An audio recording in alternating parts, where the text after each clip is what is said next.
नमस्कार दोस्तों, स्वागत है आपका एक कदम अध्यात्म की ओर में। किष्किंधा के राजा वानरराज बाली थे, जो कि सुग्रीव के बड़े भाई थे। उसके धर्म पिता इंद्रदेव से एक चमत्कारी हार मिला था। उस सुनहरे हार के बारे में पुराणों में भी उल्लेख मिलता है।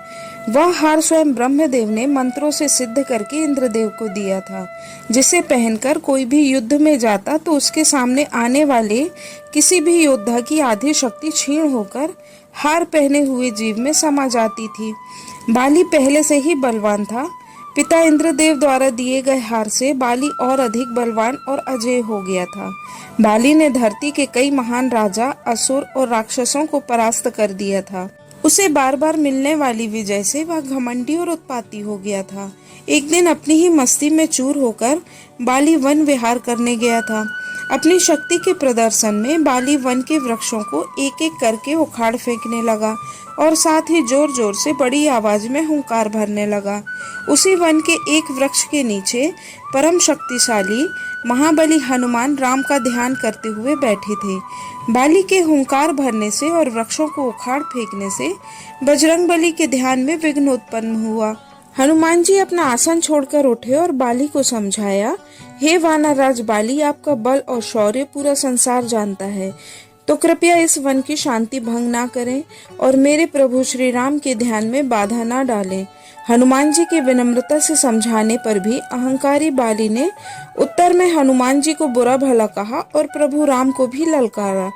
वह बोला कि तू जिसकी पूजा करता है, मैं उस राम को भी युद्ध में परास्त कर सकता हूँ। तू चाहे तो युद्ध भी करके देख ले। विनम्र स्वभाव वाले हनुमान जी कभी युद्ध नहीं चाहते थे, पर घमंडी बाली ने प्रभु श्री राम को ललकारा। यह बात हनुमान जी को पसंद नहीं आई, इसलिए उन्होंने बाली की चुनौती स्वीकार कर ली। दूसरे दिन दोनों में मल्लयुद्ध होने वाला था।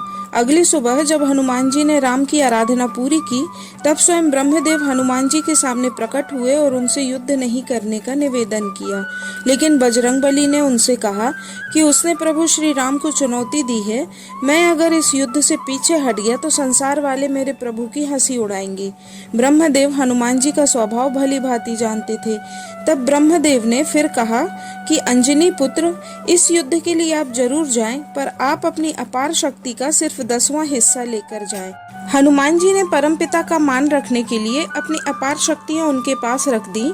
उसमें से सिर्फ 10वां हिस्सा धारण किया और युद्ध के लिए चले गए। दूसरी तरफ अहंकारी बाली भी युद्ध की पूर्व तैयारी करके रणभूमि में युद्ध करने के लिए खड़ा था। जब हनुमान जी मल्ल युद्ध के लिए बाली के साथ मैदान में उतरे, तब ब्रह्मदेव के हार के वरदान से हनुमान जी की शक्ति धीरे धीरे बाली में समाने लगी और पल भर में ही बाली जमीन पर रेंगने लगा। उसे महसूस होने लगा कि उसके शरीर की नसें फटने वाली हैं।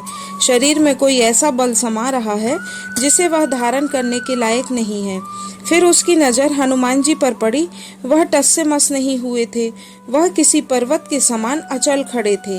बाली ने कांपने वाले हाथों से गले में से हार निकालकर फेंक दिया और हनुमान जी के चरणों में गिरकर क्षमा की याचना की। अपने द्वारा किए गए प्रभु राम के अपमान के लिए वह लज्जित था। फिर विनम्र हनुमान जी ने भी बाली को माफ कर दिया और वहां से अंतर्ध्यान हो गए। तो दोस्तों, इस तरह हनुमान जी ने बाली का घमंड चूर चूर किया। दोस्तों, यह कहानी आपको कैसी लगी, कृपया कमेंट करके जरूर बताएं। इस तरह की और भी वीडियो देखने के लिए मेरे चैनल को सब्सक्राइब करें। मेरी और भी वीडियो देखना चाहते हैं तो उनके लिंक नीचे डिस्क्रिप्शन बॉक्स में दिए गए हैं। कृपया वीडियो को लाइक करें और शेयर जरूर करें।